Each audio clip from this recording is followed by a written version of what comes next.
Good morning, good afternoon, good evening. My name is Herb and I'm an alcoholic. Welcome to our Big Book 12-Step Workshop. This call is being recorded. Please join me in prayer. God, please set aside everything that I think I know about myself, my brokenness, the 12 steps in you, for an open mind and a new experience of myself, my brokenness, the 12 steps, and especially you.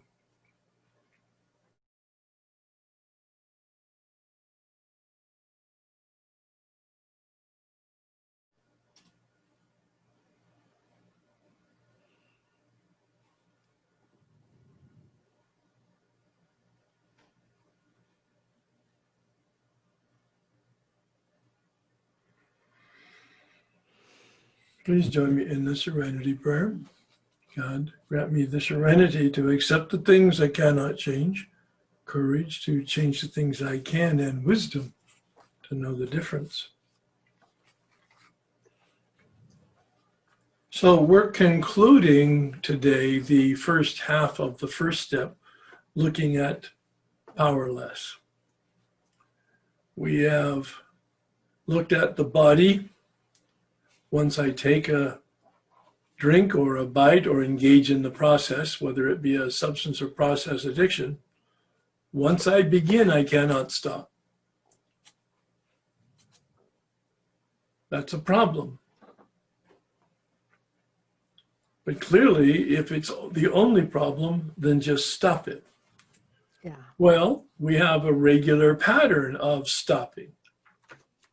We have a regular pattern of stopping, but the problem is we don't stay stopped.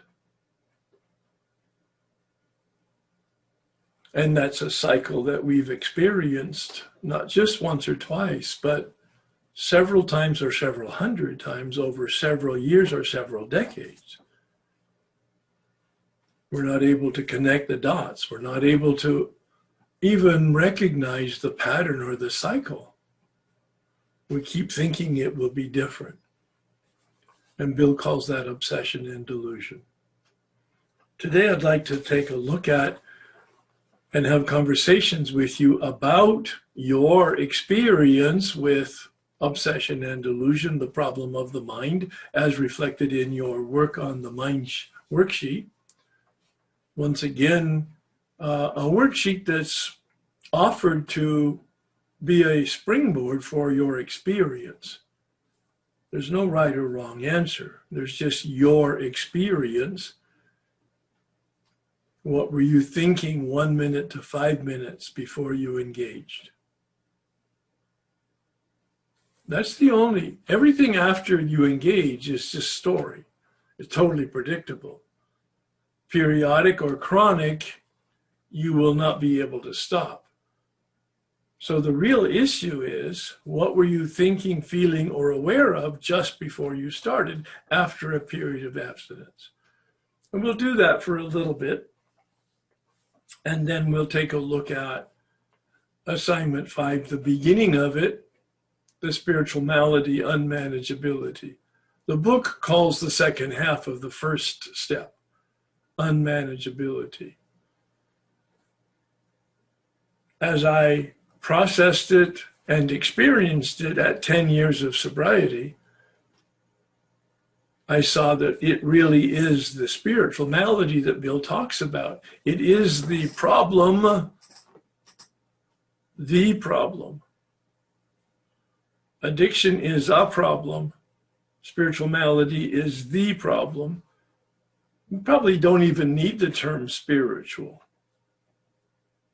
As you go through it, you will see it's a human condition. It's a human malady. A percentage of people have the addiction, first half of the first step, 1 out of 10 or 5 out of 10, but not 10 out of 10. My experience and my opinion is that unmanageability is 10 out of 10 of human beings. It's the human problem. And maybe that's why Bill was able to say in the preface to the first edition in 1939, our way of living may have its advantages for all. He had that intuition. that the spiritual malady, the unmanageability, is a human condition problem, not just an addict's problem. So first we'll take a look at your experience with the mind. Some of you have already shared that. I don't keep records of what you share. I just keep records of that you share.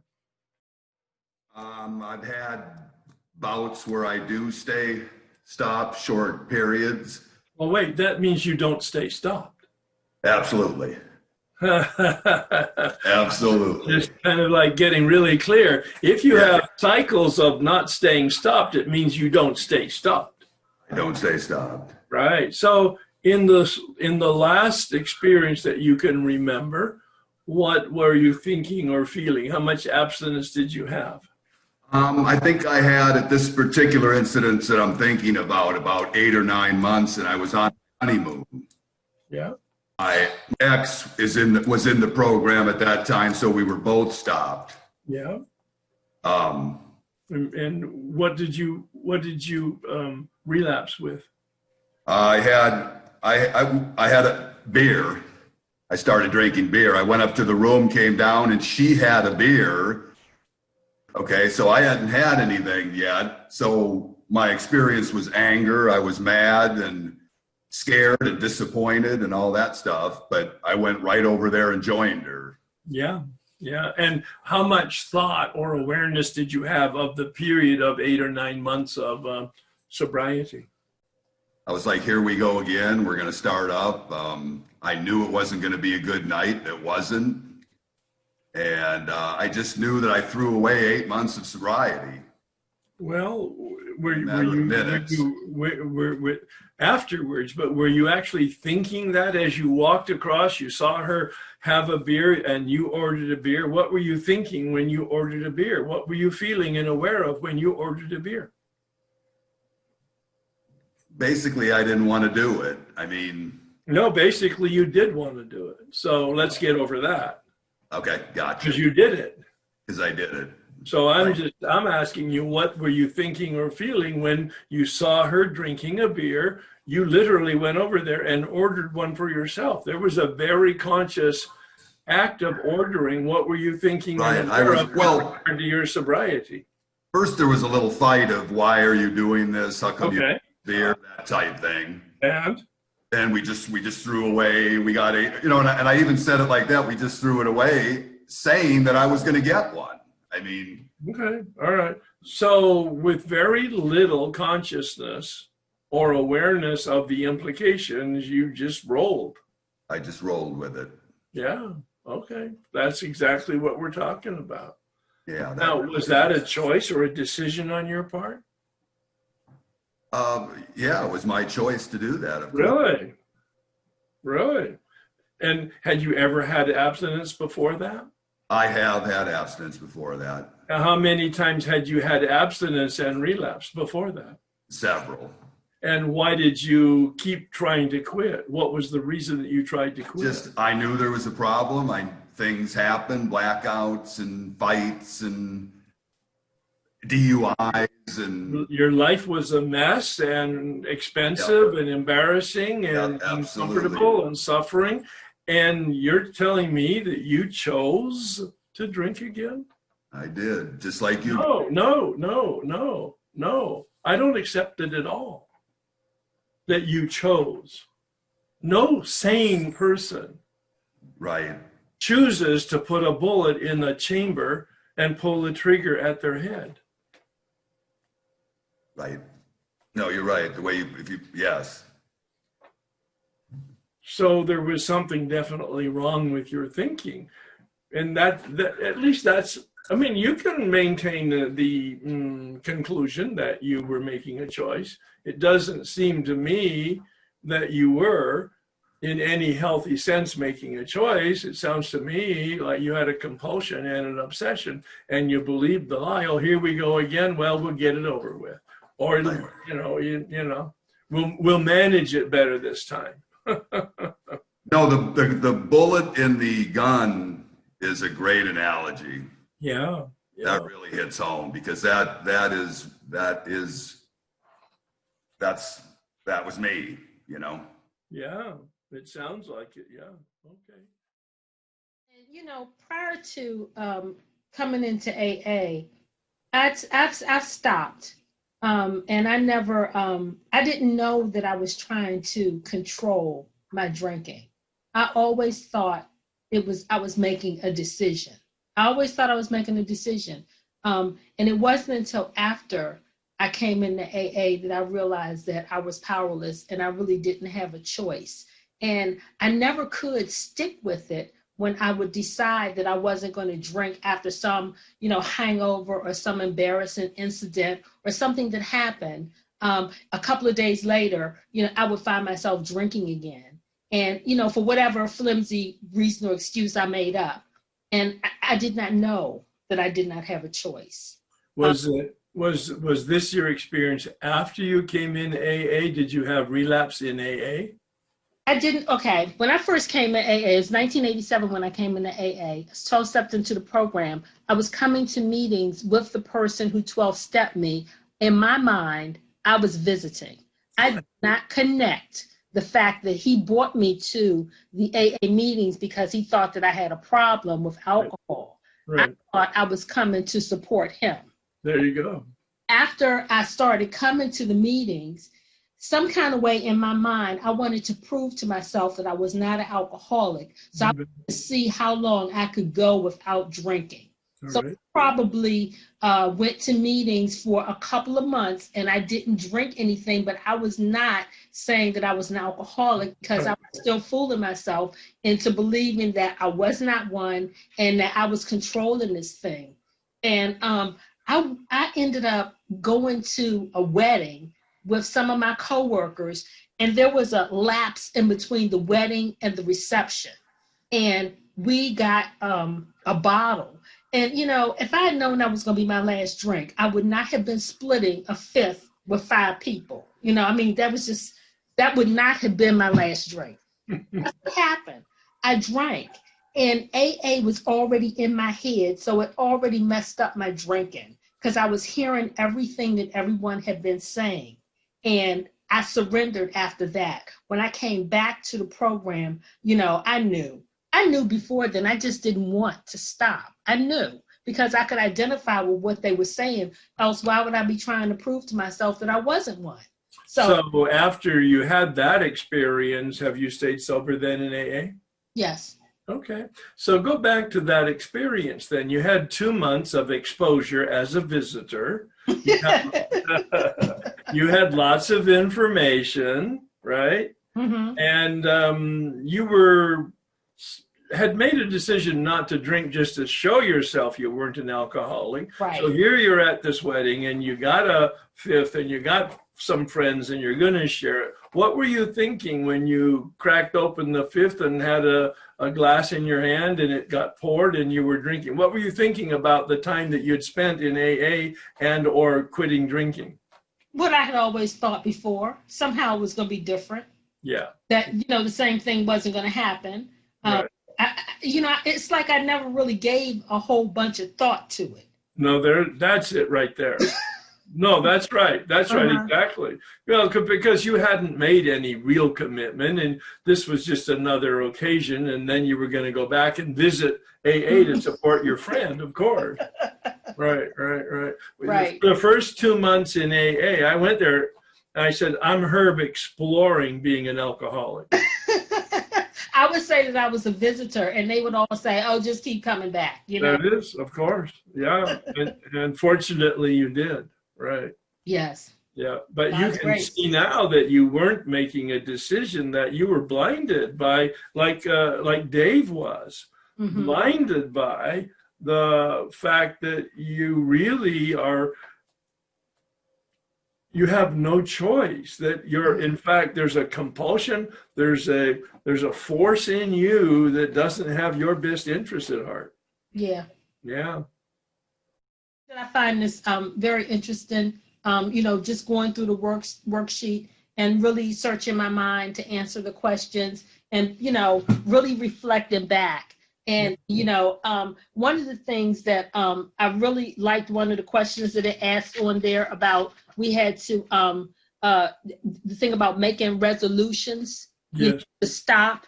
And I had listed all of these different substances that I swore on a stack of Bible I would never, ever use again. You bet. I drank, but I used drugs too. And one of them was dropping tabs of acid. It's, you stay high for 24 hours, first of all, and it was like, I promised myself I would never, ever, ever drop another tab of acid because I hated the high. I hated it. So the next time I dropped a tab of acid that I promised myself I wouldn't do, I just dropped half a tab.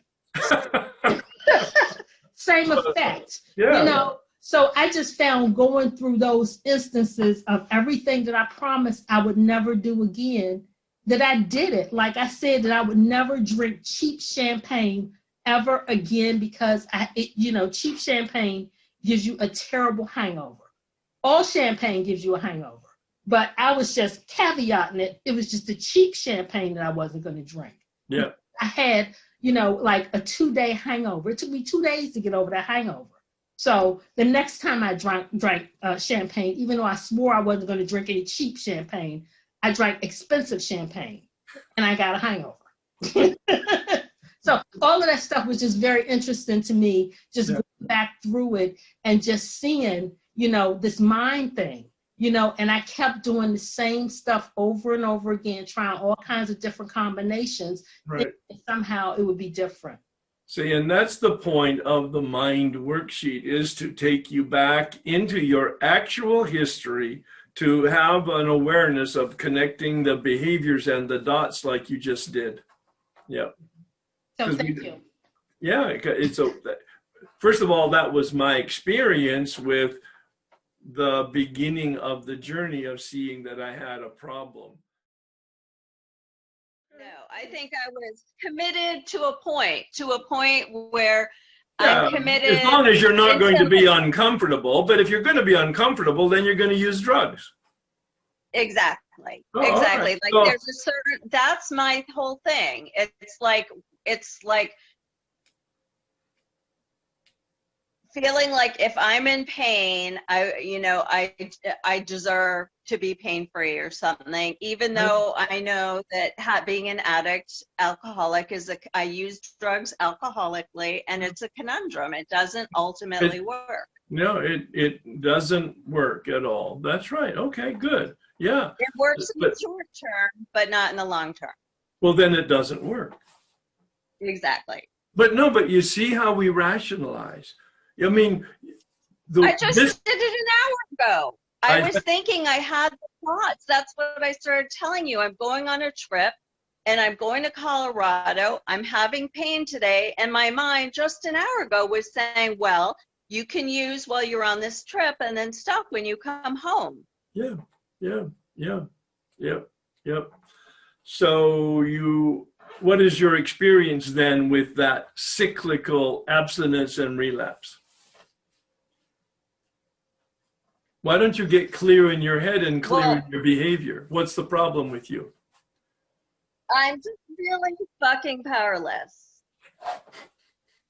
over my mind. I can't stop deluding myself into thinking this delusion is around pain, and thinking that somehow I deserve it, or I deserve to be pain-free, but other people are in AA and deal with chronic pain and don't take painkillers.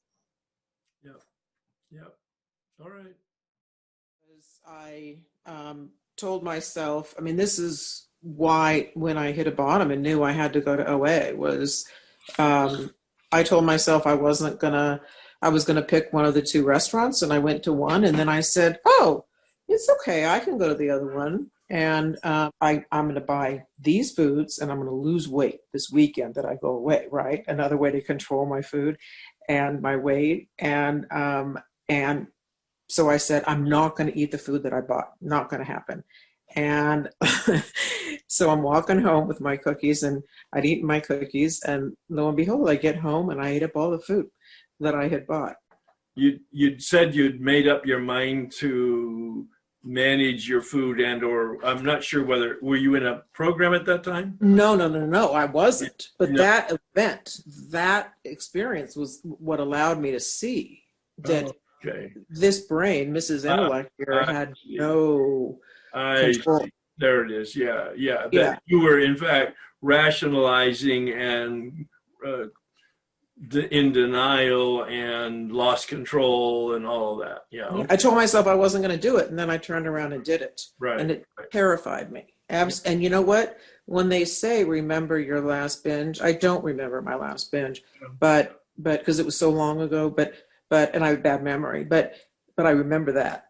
Yeah. And I don't. And I think it's important to remember experiences, but the remembrance of a last binge or even a bad experience is not going to be a buffer to preventing the relapse. Absolutely not. No. But they tell you to remember it because after the years pass, it's like, no. They tell you to remember it because they're ignorant of the dynamic of the problem of the mind, because remembering it is not going to help you. It won't help me to stay away from it, and I get that, but it will help me. I mean, I'm a lot different today than I was back then, so it helps me remember, you still have this thing, girl. Yeah. You know, this is still a real thing. It's not, and it reminds me that you have to still keep walking the walk and doing the do. That's what I'm talking about. It's not like, oh, this is over, I can let go of that. I'm changed. Right. I've changed. I'm not that person anymore. You know, that's what I'm talking about. Right. So, but I have a question. Let me get out of this light. I have a question, and something I'm struggling with is that conceptually, and that is, you know, when I came into OA, we heard a lot. You just don't eat no matter what. You just don't eat no matter what. And so if I hear that in AA too, every once in a while you'll still do. It's just based on ignorance, but go ahead. However, it teaches you.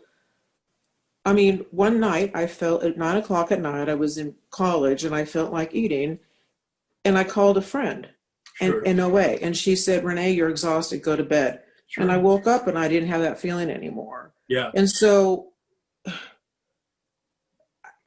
I'm just experiencing confusion. I mean, I get the bodily thing totally, but this mental thing, I just feel that we're not. But what you had when you called your friend, was a thought. You didn't have an obsession. What you had when you were doing the cookie thing, you had an obsession that took possession of you. They're very different between a thought and obsession. A thought you have control over. You can manage it. That's why it says when you have a thought of a drink, call your sponsor or go to a meeting or pray or help somebody. Those are the great observations, but it won't help you at all if you're in obsession. You won't even know you're in obsession. You're just going for the drink. So some of the people that you've spoken with and stuff, I've wondered if where does self-will come into it? Like, oh, I feel like, because with food, we have to eat 3 times a day. And I'm just saying, I think that there are, and I haven't studied this, there is a woman who professionally does work with both and the differences. And I'm just suggesting that I think that there are some differences because we have to take the tiger out of the cage 3 times a day. And there is something called, well, I'm uncomfortable right now, so I feel like eating something. And I don't know that that's a bodily or a mental obsession. That's just a thought. That's a tension and a thought. And if you're spiritually fit, you don't eat. And if you're not spiritually fit, you do eat. Right. And I just think it can be very self-willed. That's, I guess, what I'm... Well, as long as you believe that there is a choice, then you're not powerless. And I don't care if you call it self-will or willfulness or self-centeredness. All of those words are applicable to unmanageability from my standpoint, because I do believe we have free will. but it's not free when it comes to addiction. That's the whole point of no choice. Okay, I totally know I'm there. I have no doubt about that, Right, but I'm confused then. If I have a thought, then I can make a choice about, like that night I called my friend. If you have a thought, you can Mhm. make a choice. If you have an obsession, which is a subgroup of thought, Right. and it's a thought that takes possession of you without consciousness or with some consciousness, like Jim or Fred, but you have no control over it. Mm-hmm, If you have any control over your thought, you're not powerless. Yep. So Yeah, every time I go over this particular area of experience, I literally am boggled in my own mind with that distinction between the thought and the obsession, because I saw experientially prior to coming to the program that I was not making a choice. Mm-hmm. Sometimes I had a little thought. Most of the time I didn't. I was like Fred with the strange mental blank spot. I just began drinking. There was no thought. There was no decision. Mm-hmm. Like Jim had a little thought. I vaguely sense I wasn't being too smart, but it was overridden by the obsession. That is the idea that's a lie. Oh, it won't hurt me this time because I've got sandwich and milk. Right. And yeah, exactly. And that's the rationalization and the denial that we express in different ways. Right. Yeah. Yes. Yeah. Yeah. Yep. But the subtlety, and yet not so subtle, is that I really do not have a choice. If I have a choice, I am not powerless. Mm-hmm. Therefore, even with some consciousness and some background and some knowledge and some memory and some success in my willpower previously, there'll come a moment, and Bill says it at the end of the material that we looked at last week, page 43, we'll have no effective mental defense. Right. Despite the memory, despite the thought, despite the whatever goes on in our consciousness. Right. Yeah, and I'm actually even having an experience as I'm talking to you right now of the impossibility of this. Mm-hmm. And that's the guillotine that hangs over our head, as you said. Absolutely. At all Absolutely. times. At all Absolutely. times. Now, I don't pay that much attention to it normally because I'm in a much more positive place in terms of a relationship with power. But when I spend time like this in it, it's kind of like almost get goosebumps. Yes. Yep. Right. The obsession of the mind, why is it with addicts that we have it? Like, is there a reason? I can understand the physical allergy and the craving and all that, but where does the no choice, where does the obsession come from? Like, I don't get that. Like, why would my mind turn around and go, it's okay to have a drink, but I know it's perfectly not? Yeah. No, it's a really good question. I don't know the why answer. Bill makes the observation that it's so. Yeah. And he says that it's because we're not spiritually fit, meaning we don't have a connection to a power other than ourselves. So that's the premise in the big book, that when you're not connected to a power other than yourself, a higher power, God as we don't understand it, spirit of the universe, as he says, sunlight of the spirit, that we don't have a sufficient shield to prevent this defective thinking from taking place. So I can't explain why, but I just explain the sort of the dynamic and the phenomena of it. Keep the spiritual connection going. Well, as you may have heard, I kind of hesitated even using the term spiritual. I'm trying to almost neutralize the use of that term anymore because I'm not sure it's totally necessary. And that's why I really try to use there's a life force or a power available to us other than us. But my good friend, Dr. Berger, who is in the program 49 years, a clinical psychologist, he talks about the best in us manages the worst in us. And I like that. Yeah, I like that. The Buddhists talk about the true self and the false self, the higher self and the lower self. So I don't mind either way of handling it. What I know is that it's a power other than my own power, but it is a power in the universe that's available to me. And I don't have to know what that is. I just have to believe that it is. Exactly. Does that make sense? It makes a lot of sense. Yeah, it makes it more inclusive, and it makes it less. Actually, it's still mysterious, but it doesn't connect to religion or any type of traditional spirituality. And that's really what I want. I want it to be much more inclusive for people to be able to kind of like, oh, okay. Yeah, I don't have to believe in church or God as my parents did or the teacher said. But there's hope in the universe. It's a mystery. I can't explain it, but I can connect to it really. I can because I've seen other people do that. Yeah? Yeah, no, thank you for that, Herb. Yeah, well, thanks for the prompting to explore it with you, because although I am a big book fundamentalist and literalist, I also want to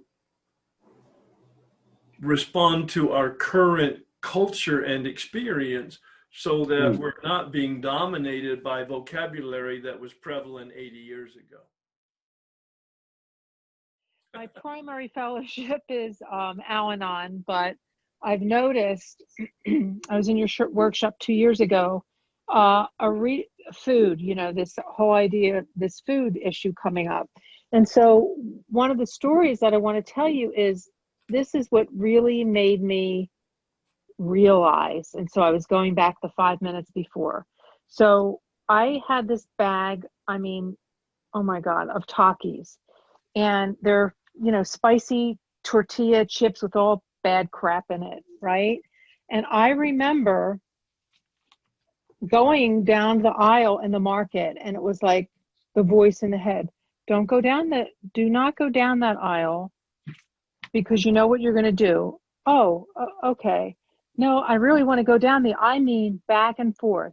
Yeah. Oh, yeah, you shouldn't have that. Yeah, I know, but. And then I was like, I'm effing getting the Takis. And then I get the Takis. And it was always an excuse, just to eat this bag. Tomorrow you'll start. Tomorrow you'll be abstinent. And it never happened because, right, the resolution is a joke. We don't know that. I'm sure that you sincerely meant it. And you just, it's looking at it today, you can talk the way you do, but back then you couldn't at all see the truth. No. And so Herb, it really, I've been 20 days abstinent from, the junk and the Takis, which is really a trigger food for me. Right. And this awareness of, that's what I use to numb, whether sad, lonely, tired, but surrendering. Surrendering to that power, surrendering to that mystery, because I've tried and tried on my own. Yeah, and in the first step, I do believe surrender is an appropriate term in the way that you used it. I'm surrendering in complete defeat on my own power, and I'm surrendering in hopes that there is another power that can help me. Yeah. Yes. But I keep saying, it's a daily reprieve. Don't forget about that for me. Well, I can. on the other hand, and I understand that the glass is half full with that perspective, or half empty. I like to look at the glass half full. It's just a different perspective on the same reality, and that is my task today is to do what I need to do to maintain a relationship with power. Yes. As long as I do that, everything else will fall in place. I do not have to worry or be afraid. I do not have to look back over my shoulder. As long as I'm looking forward, walking forward, getting guidance, staying clean in terms of an alignment with God's will as the best I can understand it, and trying to help other people. When I'm looking forward, doing steps 10, 11, and 12, I don't look backwards, and I very rarely look in the rearview mirror. That's awesome. Yeah. Kind of thing. I'm noticing that, like the codependency that I have, the process addiction, is definitely hindering or jumping in there to help me with my my food addiction. Not to help me, I can see it. It's a trigger. I see it as a trigger, and it's and I can see the two really together there. Like I don't know. Anyway, I just wanted to say that. But with the process addiction, the helping, unasked for helping, it's very little consciousness I have of stepping in and giving the bit of advice. Like I don't want to do it. I even promise myself and try to listen for what I think is a long time, but it's not. And even practice what we do in our meetings and say to myself, don't do any crosstalk. Like if you give advice to say one of my kids or whatever, that's just like crosstalk. And I know it in my head, but all of a sudden it just becomes too much. And there I am in there telling them what to do. Sure. And no one asked me. And like the ready, fire, aim stuff, You're such a helper. Oh, I am. And I've been listening a bit. Which I shouldn't. I know. I've been listening a bit to the Richard Rohr tapes talking about the Enneagram, and I didn't think I was a 2, but I may be. And the helping, you absolutely no control over that. Like I just see people and I go, oh my God, I just go get it like I do an ice cream or something in the fridge. Right. It's, it's like I'm like a robot. And that's a really good word that you just used. And I haven't used that word in years, but that's a great word. We're operating like we're a robot, like a zombie. Seriously. That we're in this kind of zone where we're doing things that we're sort of conscious of, but we're repeating behavior that creates such suffering, and that we know where it's going and we do it anyway. And I know that's exactly where I need to be in this step 1 in order to do it. And in order to do the steps in a real thorough way, which I haven't finished completely before. And so I'm glad that I am having that experience, and I have been trying to put in place a better practice in the morning and the 10, 11, and 12, but because I don't want to just wait.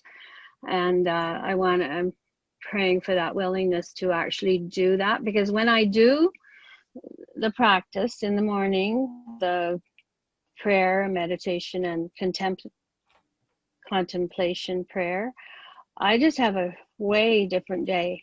Right. I wouldn't say I'm perfect in the helping part, but I'm better with the food, that's for sure. Anyway, well, you're going to get better in all ways if you're willing to try, and you're willing to fail, and you're willing to show up and have the humility to tell on yourself with a sponsor or an accountability partner. So that's great. Yes. Yep. Yeah, it is. I'm super happy.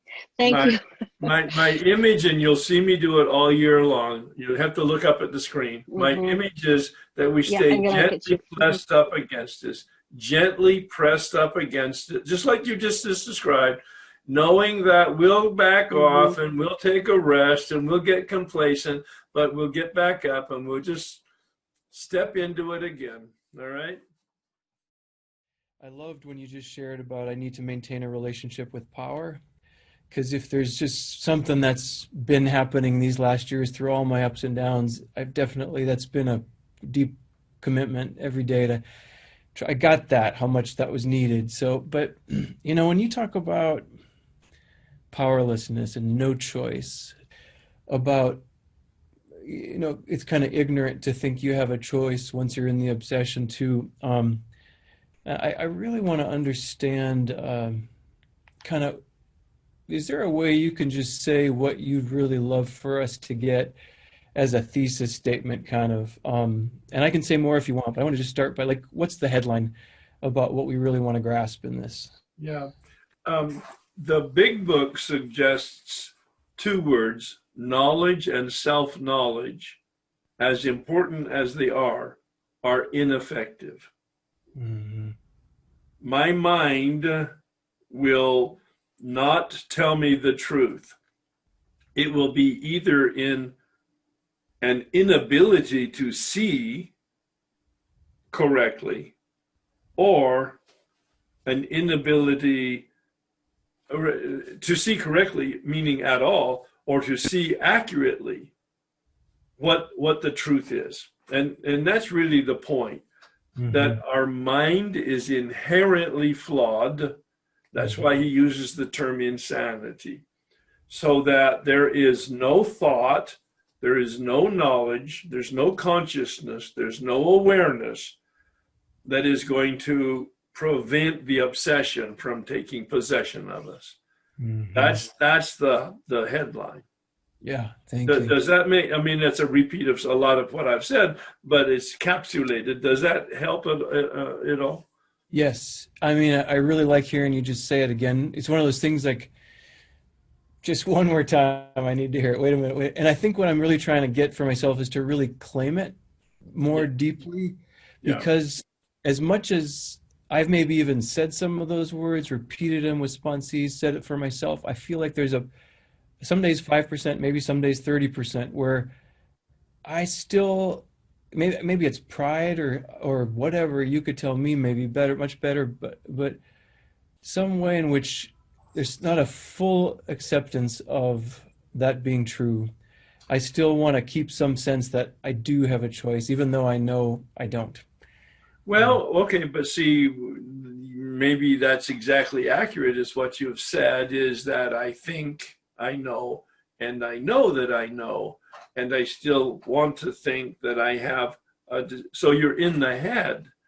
Yeah. Whereas the headline is to get into the gut, into the heart, into experience through connecting all of that information that we've just used and all the words that we've just used, connecting that to our actual experience. So did you go back and take a look at periods of abstinence, whether you're before the program or in the program, and relapse? And what were you aware of, conscious of, just before you relapsed? Yes, I did. Your experience with that. Just bring out one of them as an example and give us a little color in it. Okay. I'll share this. Just a reminder, my two main programs are sex addiction and food addiction. And maybe I'll talk about something in the sex addiction area, just because that's harder to talk about in groups, and I think it's important for me to do that. And I always feel like everybody's uncomfortable, and that's just something that we sex addicts got to deal with. Well, and I would say it directly to them: deal with it. Yeah. This is important, because you're going to be talking about concepts and words that we don't normally get to hear. So I would love for you to share that. Okay.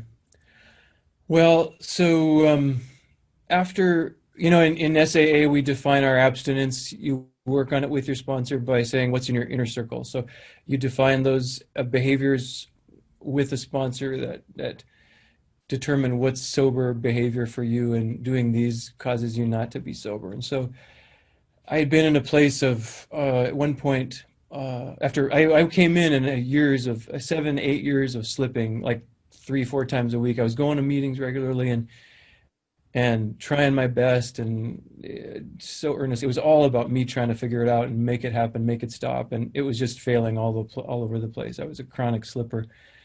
I got it at one point, and got the surrender, got the fact that I can't do this. I have to give this. I need to be saved by something bigger. And then, I had a period of at one point, the 12 years of sobriety, on that inner circle, and real freedom, and felt the shield there up for me. And then at one point, I think throughout that period, there was always a little bit of lingering. When stress comes up, I would it would be such a relief to go to there, and but I wasn't going there, and so it was a period of great sobriety. And then right beforehand, in this slip for me, it was just something that I got triggered. Someone told me a story about my dad. My dad was a minister, a public figure. I love my dad, and but anyway, this person just kind of very loosely told me that he used to see my dad going into this sex shop in this town 40 miles from where we lived. I did the kind of what I thought was the right things. I could feel myself upset. It was bothering me. I made some phone calls. I talked to a sister who's in recovery. But then I went down to this apartment. I was in my family, a hometown, and I went to this room in the building where my parents lived. My dad was dead by this time, so he wasn't even in the picture. But yeah, and then so I was trying to get ready for bed, and then all of a sudden, I got back into a place of, this is the only thing where I can hide from. I didn't want to feel that at all. So I would say in that 5-minute period right before, and a thing that was really big for me was phone sex. So at the lowest part for me, I was always about appearances. I'm a good 3 in the Enneagram, and so always had to have it look good and hiding behind, but had a real private, secret back room kind of, this is just for me, and then I look fine in public. So kind of had that quality again. But when I was at my lowest bottom, I had about probably $90,000 of phone sex charges that had been charged up on a graduate school budget, which was pretty deadly. But anyway, so so all of a sudden this came back, and I was praying and calling, and I think right beforehand, it was just kind of a hopeless feeling of, oh, fuck it, this is just who I am, this is what I come from. And then I was back on a phone line. Yeah. So what opened the gate for you here to have even the tacit permission for a return to the old behavior? It sounded like you connected it to what you had heard about your father. Well, I did. I mean, I sure tried not to, because I thought, wow, this is vulnerable territory. I put a number of tools into place. I called, I wrote. Well, and so again, what you're saying here, though, is the tools are ineffective. Yeah, that's really true. Again, the obsession. Yeah. Yeah. The knowledge, the self-knowledge, the tools, I put them all in, and I lost the battle. Yeah, that's right. Because it's not about tools, and it's not about knowledge. It's about a relationship with power. Yeah.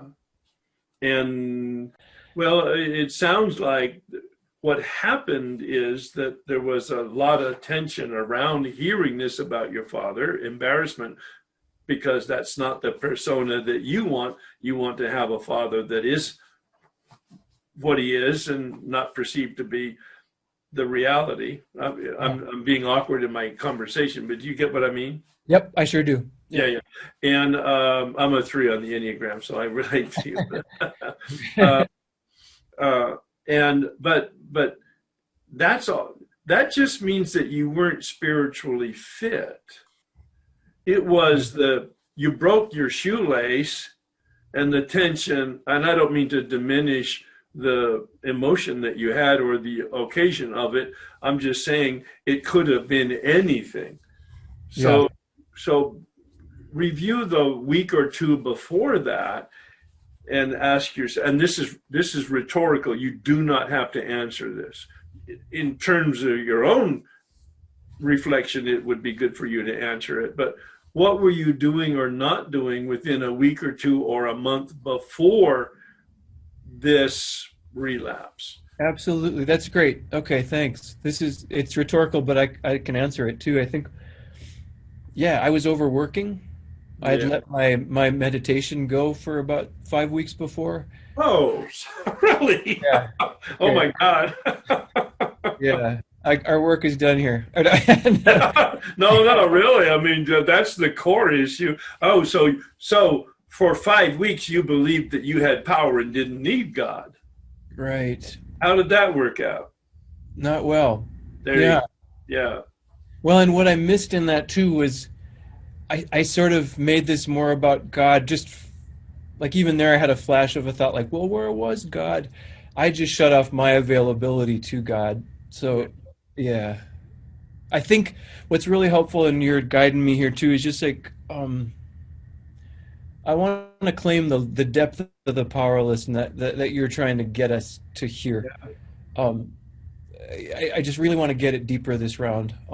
I think I always thought I got it, but yeah. And I share this all the time with others that I work with too. But it's the daily reprieve, the dailiness of this stuff that yeah, I really let that go, and I started to think that I could handle all this, manage it. Apparently, yeah. Well, you started off by saying I was overworking, Yeah, which means that you were out of balance. yeah, Because you're overworking, you probably either need more sleep or you're getting up early and staying up late to work, and therefore you don't have time for meditation. So it doesn't fit in because it's not a priority. And the image I have, and you've probably heard me say it, is the spiritual shield like Star Wars. yeah, And the shield is either up or down, meaning intact or not. But even if there is a shield, if the shield has a defect or a vulnerability in it, then the entire shield can be penetrated. yeah. Wow. You see what I mean? Yeah. Yeah. And And that, go ahead. Oh, I was just going to say, I think one other kind of worry that I have to really be on guard about is, the good life that we get from this recovery and this transformation is so good. And that that phrase that I forget how it goes exactly, but don't let your good life be the enemy of your good life. And, I think I just tipped over in a place where that neutrality felt huge and expansive, and like it's thrilling to be free of this. And then all of a sudden I kind of took ownership, like, wait a minute, I think I'm kind of doing this. Yeah. I started to flex it a little bit and think I could even do more. And yeah, and it was a problem. Yeah. Well, the principle that you were attempting to articulate, I believe, is in one of the traditions, and it became one of my mantras in 2009 when I was reevaluating my life. We sold our family home, and I downsized and began to reevaluate my activities. And I came across Bill Wilson saying in one of the traditions, the good may be the enemy of the best. Yeah. You see what I'm saying? The good, I mean, you and I are really good. Everybody on the call is really good at a lot of things, but there's one or two things that is our destiny, that is our sweet spot, that is our bullseye. And to the extent that we're doing a lot of good things, we're not doing the bullseye. And so it's a distraction to dissipate your energy in a lot of good things rather than focusing your energy on the one or two things that are the invitation for your destiny. I really want to hear that today. Yeah. Yeah, well, you had quoted it somewhat closely to that. And it's an incredible screen to evaluate our activities and our priorities. Yeah. What are my gifts? If I were to spend much time cutting my lawn, that would be, good exercise probably, but a total waste of my time. I should hire that out and spend a little bit more time preparing for a workshop, because I'm really good at delivering the message in a workshop. Yeah. You hear the balance of that? Yeah. Well, and what I'm also hearing, and I don't know if, I think you're saying this too, but the bullseye is engaging everything I can to keep that shield up. I mean, that to me feels like, yeah. The answer is yes. And once again, I'm very positive oriented rather than negative oriented. I don't look back over my shoulder and fear the collapse of my shield. Gotcha. I look forward and keep polishing and strengthening my shield through 10, 11, and 12. I'm going forward, expanding the light. I am not being chased by the darkness. I think that whole 3 Enneagram bit, I get caught up in the polishing the shield becomes a thing that I'm doing too. And my own spiritual director said, Herb, pay attention. Yes, you're a recovering narcissist, and the workshops could aggravate that. Yeah. Because you get you're very good at it, and you get a lot of praise. Never let your concern get in the way of your ministry. Amen. God writes straight with crooked lines.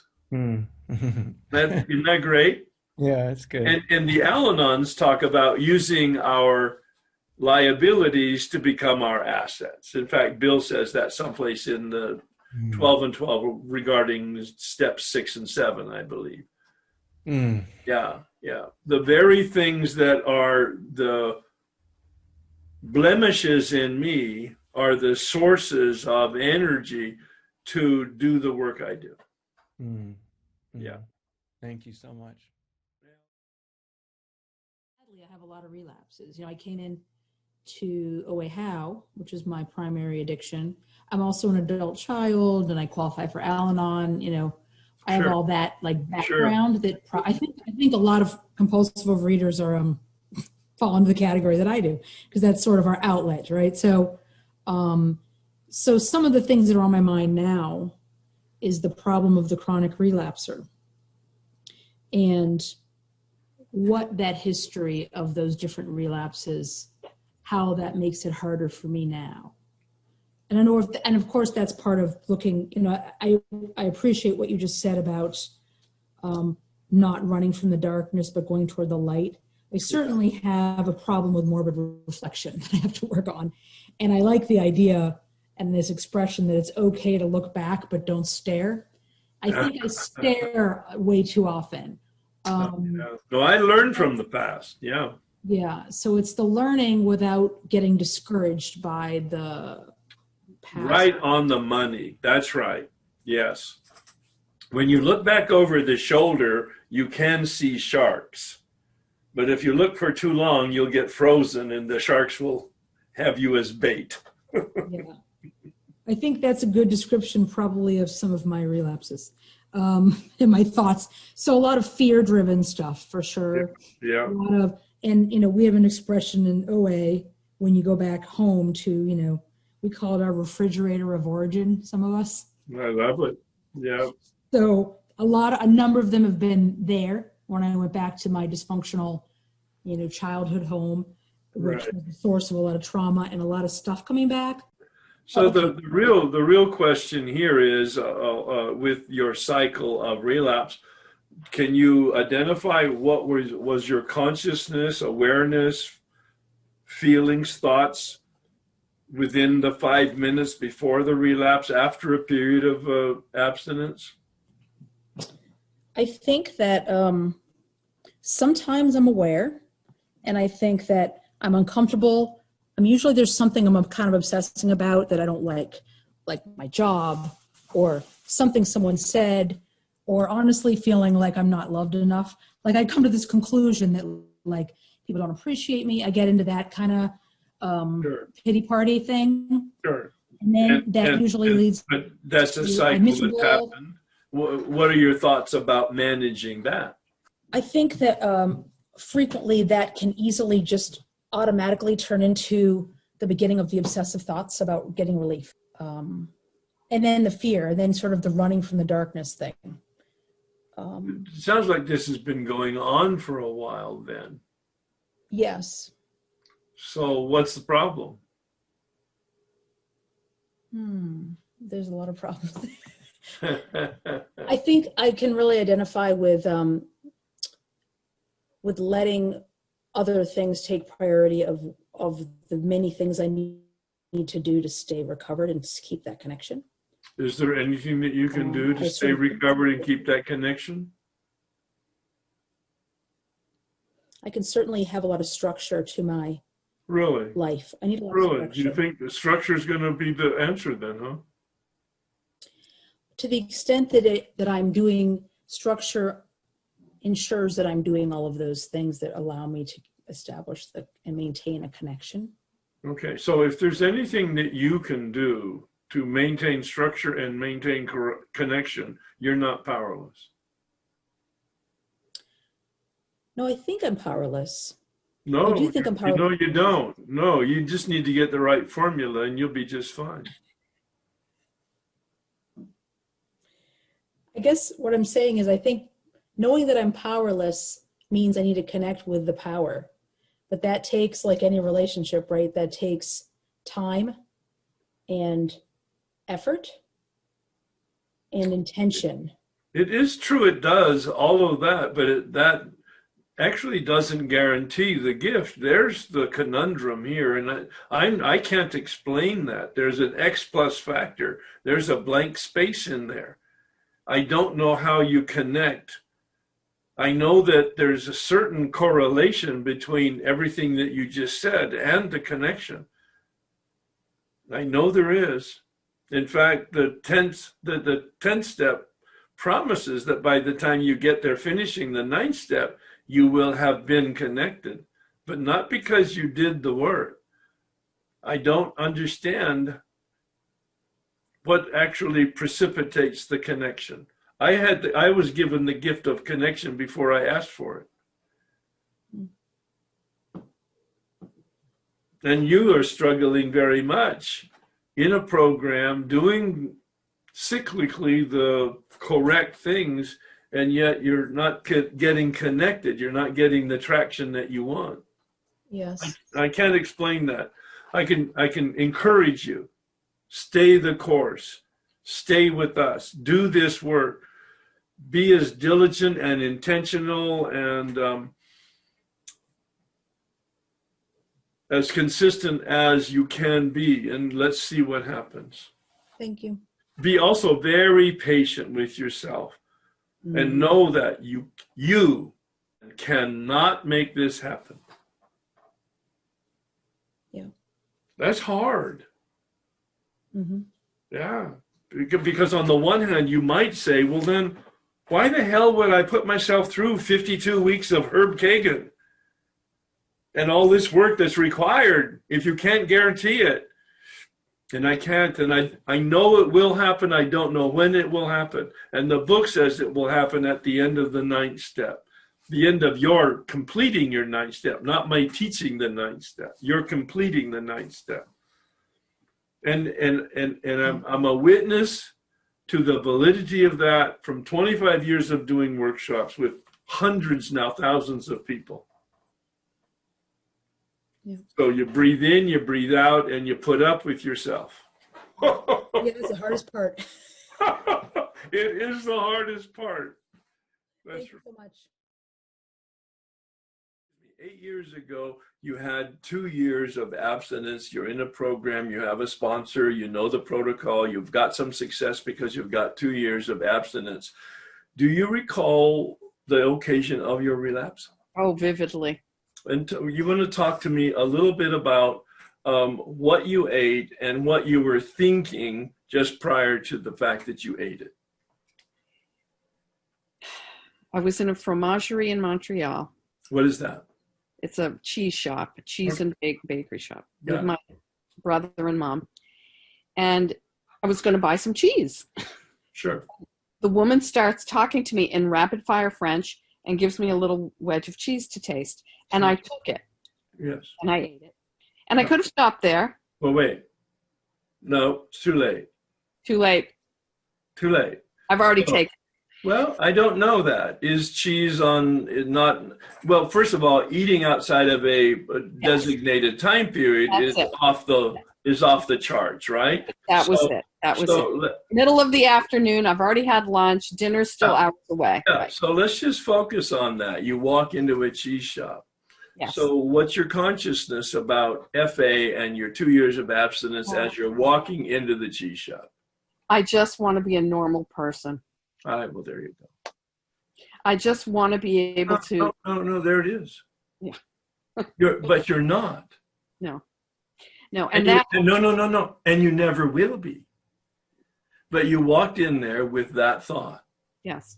See, and so when she offered you, of course, normal people would be polite and take the cheese. And I was embarrassed that I didn't understand French. Like, where does that even come from? It doesn't matter. It's not a relevant question at this time. Maybe in the fourth step it is. But you see, you walked into a cheese shop. So what were you thinking just before you walked into the cheese shop? What were you thinking in terms of the cheese shop and in terms of your FA program? I should stay in the car.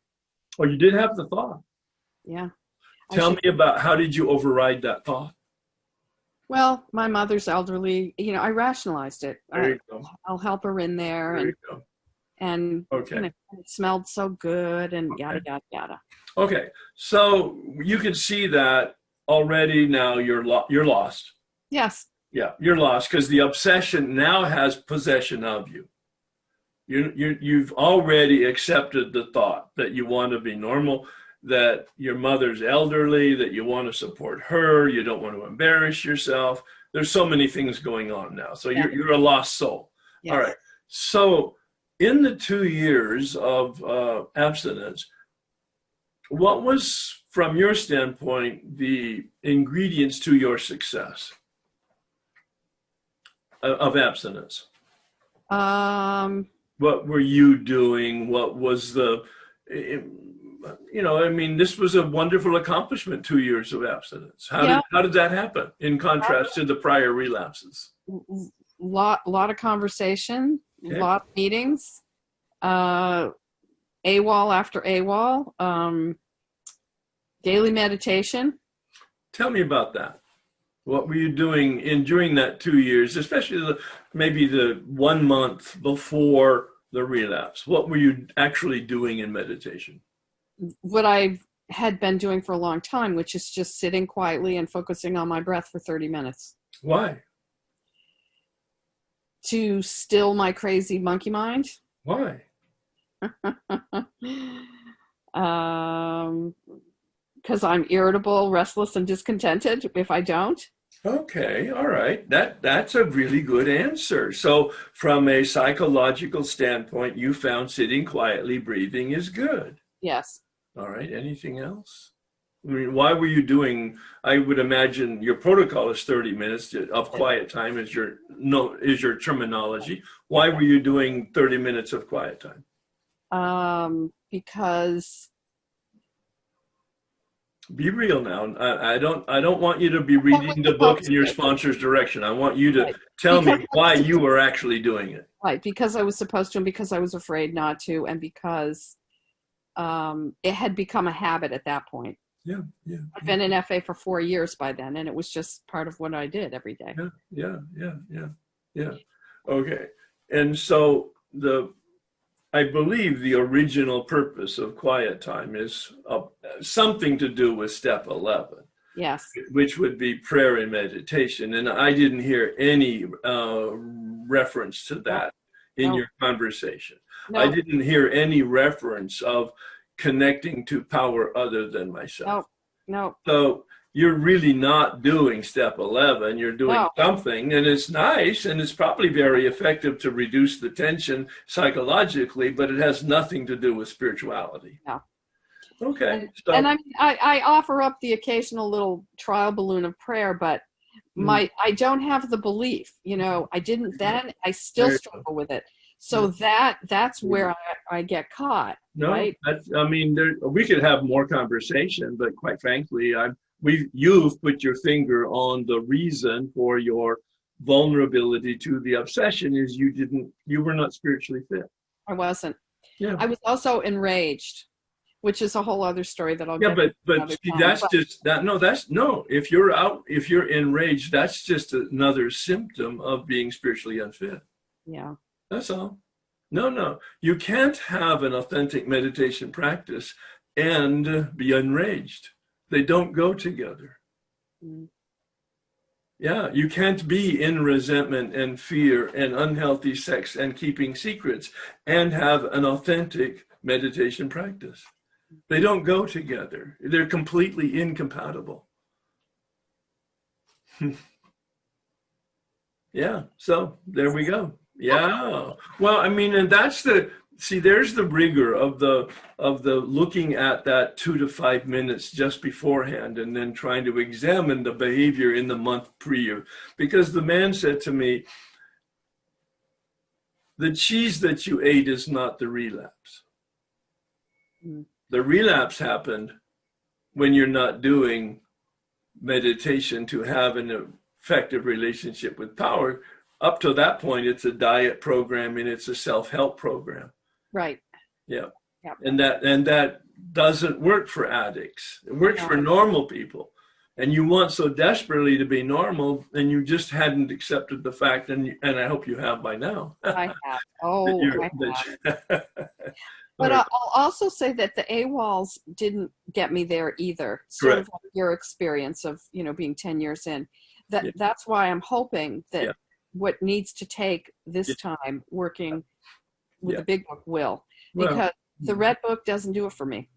The red book is a good book, but it is not the big book. No, it isn't. No, it's an easier, softer way than the big book. It was created by some people in the South. It was actually condoned by Dr. Bob and used a little bit by him.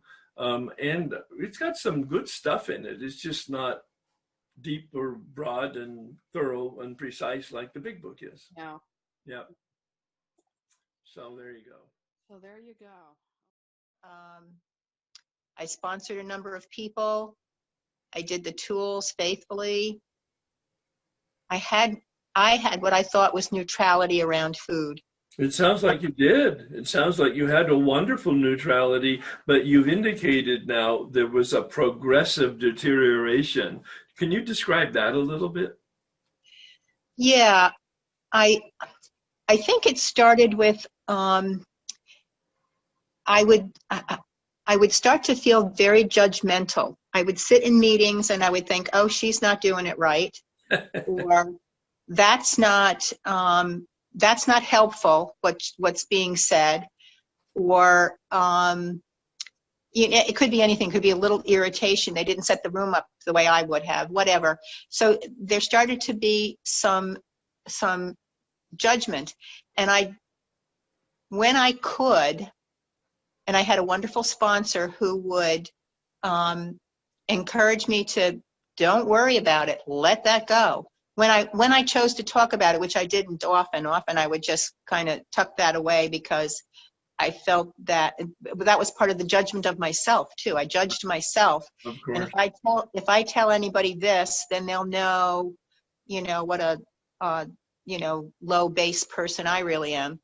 So I guess I started having secrets. Yep.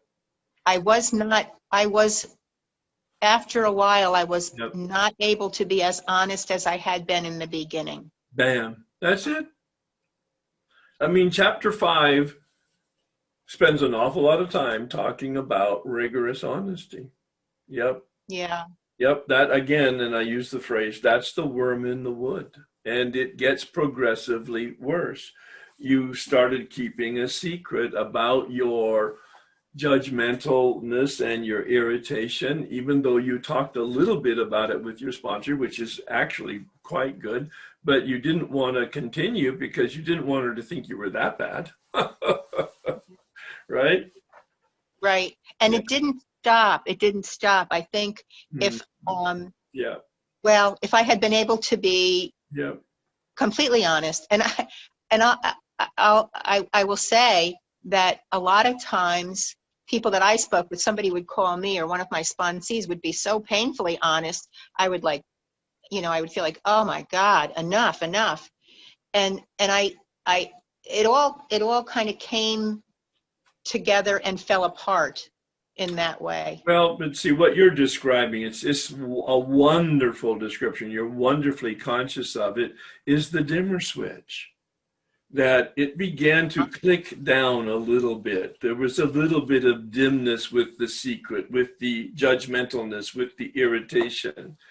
I mean, step 10 is very clear. We enter the world of the spirit, watch for resentment, fear, dishonesty, selfishness. When they crop up, deal with them and put yourself back in alignment rather than being disturbed. So the moment you didn't do that is the moment of the beginning of your relapse. As you said wonderfully, it was progressive. And it took months, it sounds like, for it was to end up in a relapse. But the relapse was the first time you kept a secret, or the first time you said, oh, I don't need to tell her that. Or that you had an irritation that you didn't deal with immediately and you allowed it to fester for perhaps 24 hours. That's the relapse, not the eating of the food. Yes, and I had a wonderful sponsor at the time who sensed that there was something changed about me, that something was different. And she always said, the food's the last thing to go. That made no sense to me. As long as I was eating right and keeping a right-sized body, I figured I had it. Yeah. Well, see, there you go. And so, see, now you're revealing even something different in terms of your attitude. As long as I'm managing my food and I have a right-sized body, I'm good. Where I would rather have you said and realize, as long as I maintain a relationship with God and help other people, I'm going to be okay. But that's not what you said. That's not what happened. No, exactly. No, that's it. And so the dimmer switch goes down a notch at a time. The darkness is so imperceptible as it descends, so gradual that we don't even know it's getting dark until we're in relapse.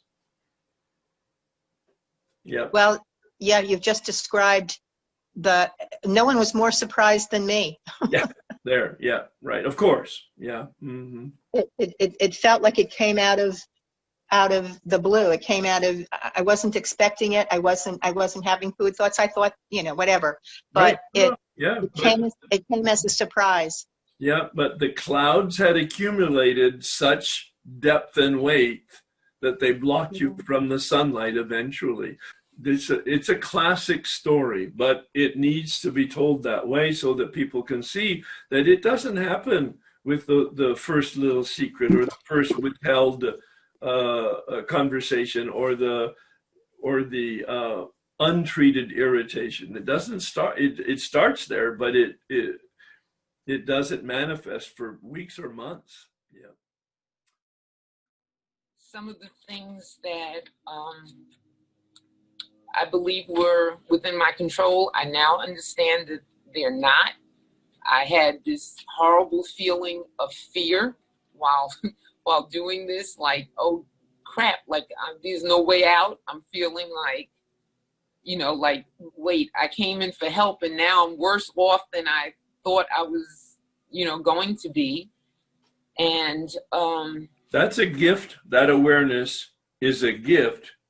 Eventually, you'll treasure that awareness. Mm-hmm. And you won't see it as worse off. You will see that you're seeing actually the truth of your hopelessness. That's what is something that is the new experience. Because I felt, I guess, a level of safety in the delusion. And that's the purpose of delusion, by the way. Yes. And when that was dispelled, I was left in a very vulnerable state thinking, oh crap, now what? You know, what can I do? Because it had always been a belief of mine to think that I had some power over this. And I didn't believe that I had a relationship with a higher power. And I think one of the first things that I told my step guide was that the thing that stood out right away was that forget about people, that I was dishonest in my relationship with my higher power. You're dishonest, you're saying? Yes. Okay. Because I felt that I had some power greater than my higher power, is what I'm realizing, to be able to control my circumstance. And then when I realized, you know, I was lying about that control. I never had control. No. And, you know, just listening to you drive us to think a little bit more deeply about our addiction and what we were thinking. I realized there were times that I had a thought and there were times that I didn't have a thought, you know, or that I thought that I had a thought and I was really already hijacked.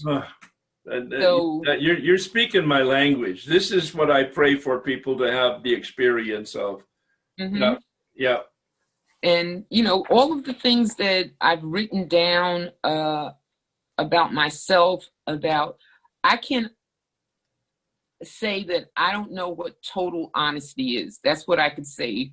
Because whatever I think, once you find out that you're living in your own universe, your alternate reality, that's right. You have to question what you really think. Is that real, or, you know, is this something I made up? Am I, you know, what is really, am I being honest?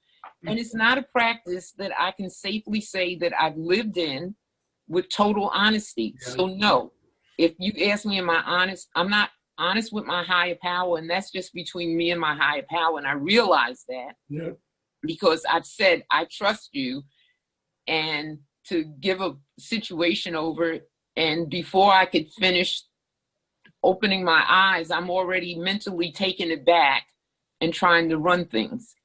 So that is being dishonest. So all the other stuff, that goes without saying. If I can't be honest with my higher power in a way where it's just between me and my higher power, forget about people. Of course, I'm dishonest there. I mean, I can point to obvious things, but that's where I'm trying to work on. I'm trying to work on my spiritual relationship and my level of trust that I need to have. Lean into this as you're doing, and know that when you get to the fourth step with this awareness, you're going to have a very big experience. The fourth step is going to be the manifestation of the first step, and you'll see it in writing.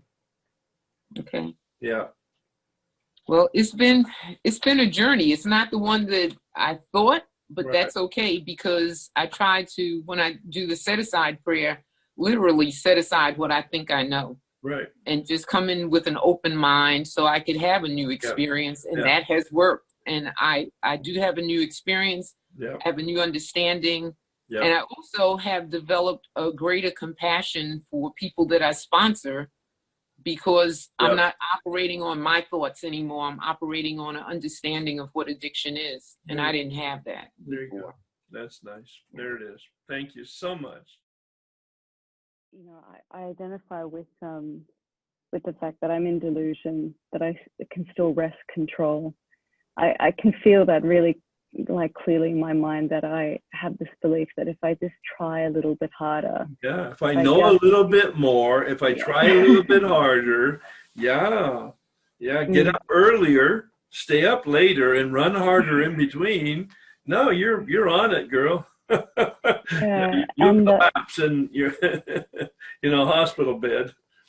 Yeah, that's it. But yeah, something you said from a couple of, I think it might have been last week, maybe a couple of calls ago, where you were talking about how finding a word that gives you goosebumps,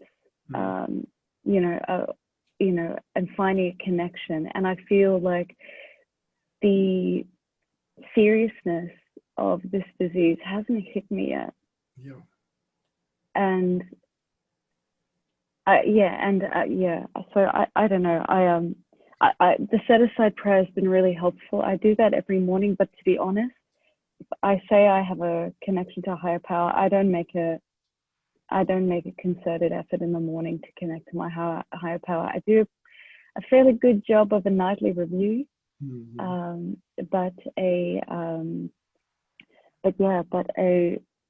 if I, I'm in delusion with this idea that I have a solid connection to, at least attempting a connection with a higher power, because I can't force that connection. I can only.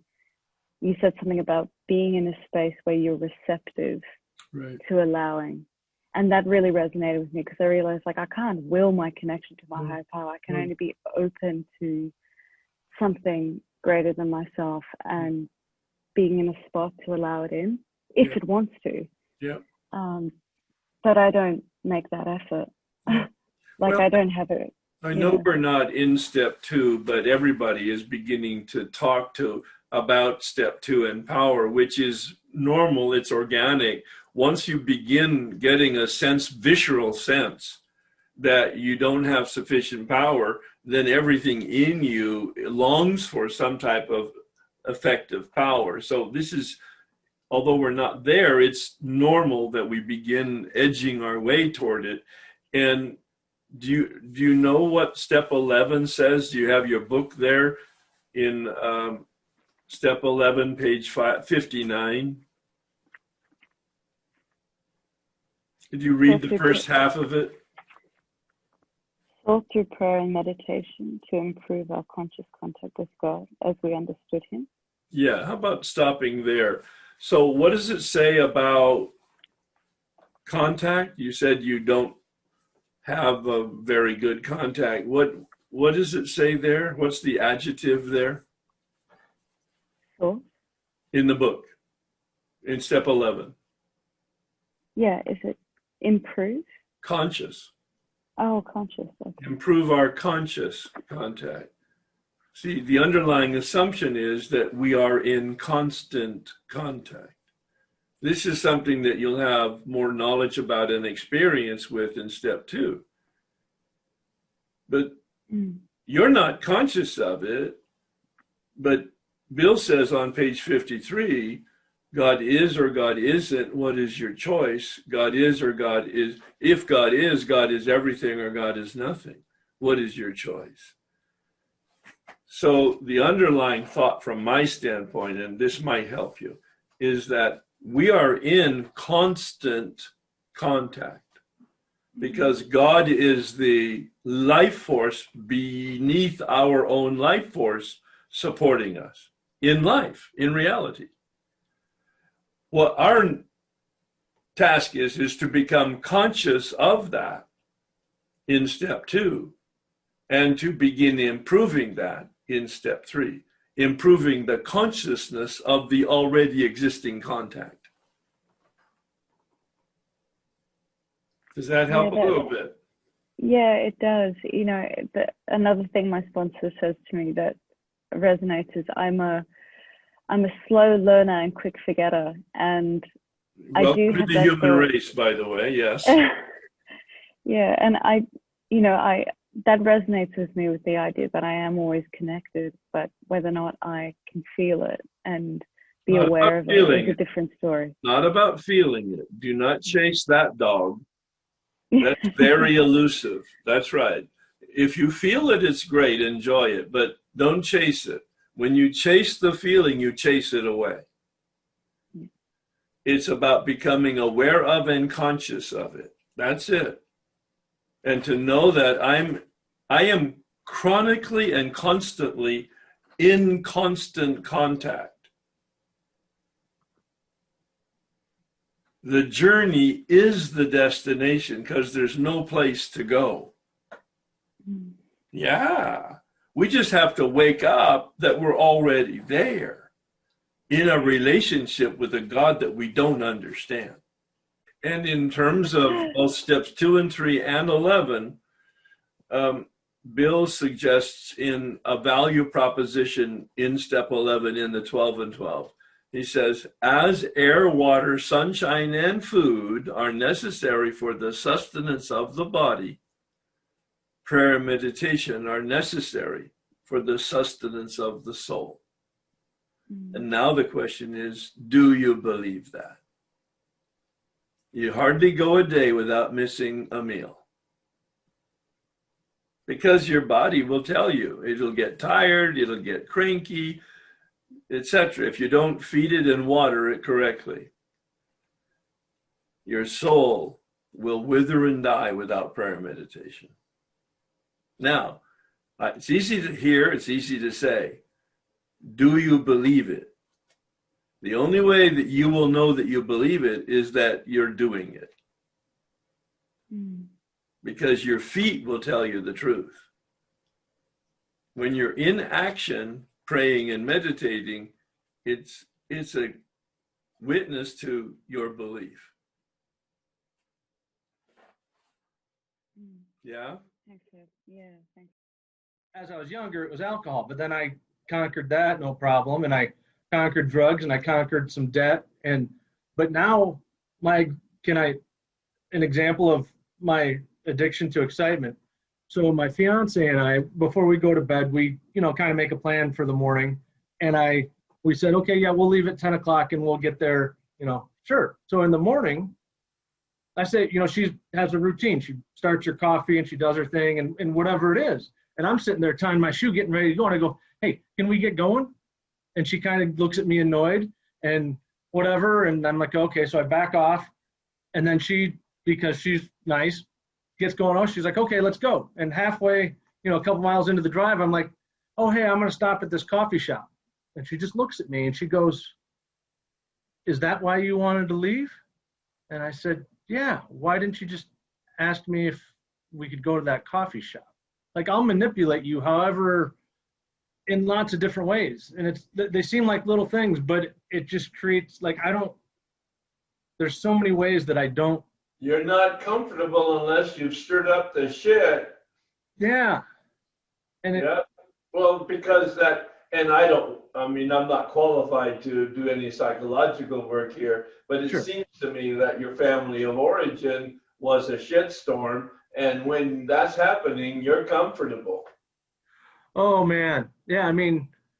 It's all family origin, and I never realized it. But now, as we've just verbalized it, both of us have just verbalized it.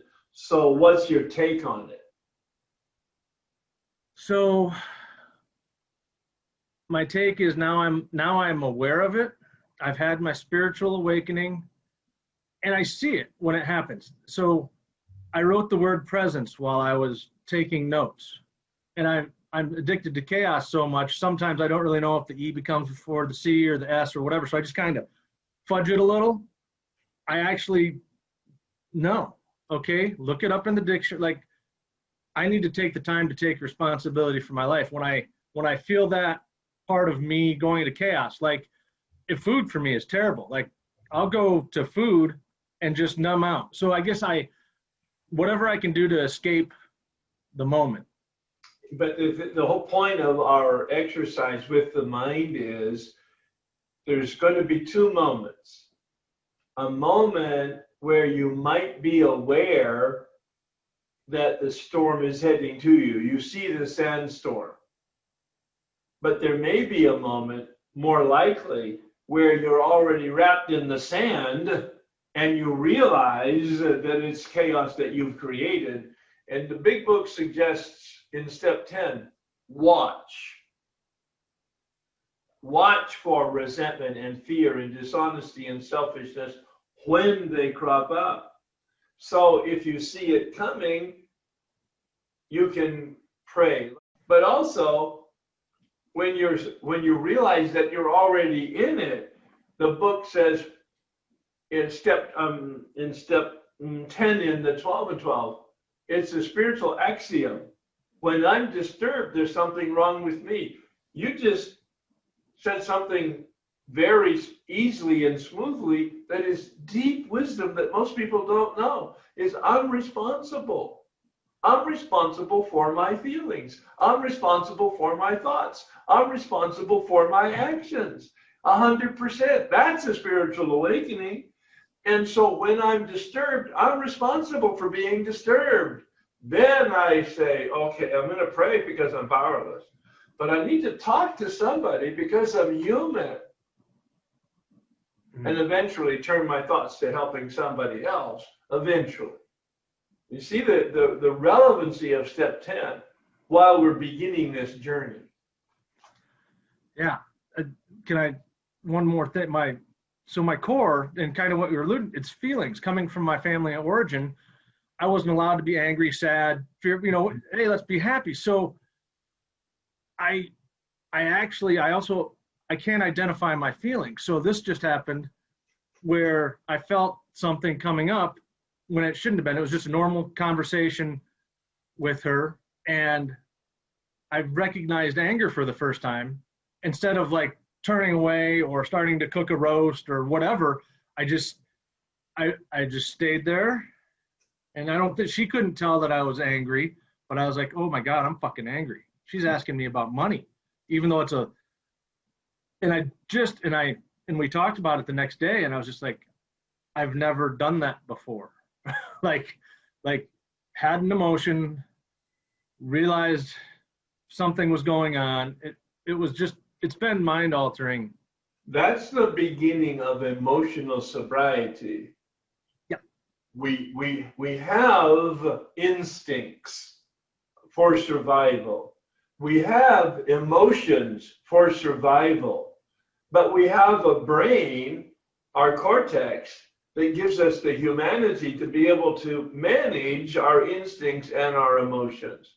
That's emotional sobriety, when you're standing above your instincts and your emotions and going, yeah, it's a shitstorm in me right now, and I'm responsible to manage it somehow. I've never. And we call it a practice. Yeah. Because knowing what you just are aware of and what I'm just talking about, knowing it won't prevent the sandstorm. But it will help you to navigate it more effectively and at some point stop creating the sandstorm. A practice. And that's what it is, that centering practice. That's part of it, but the 10th step is a practice. I practice dealing with my being disturbed. And I get better at it as I practice, like going to the gym. The first day in January that you go to the gym, you're pretty awkward. But if you stay there regularly and you have a good trainer that you listen to, by April, you're in pretty good shape, practicing on a periodic or a regular basis. No, thank you. That's wonderful. All right. Thank you so much for being there. All of you. It's been a wonderful, wonderful workshop. Please, let's close out with the serenity prayer. God, grant me the serenity to accept the things I cannot change, courage to change the things I can, and wisdom to know the difference. Amen.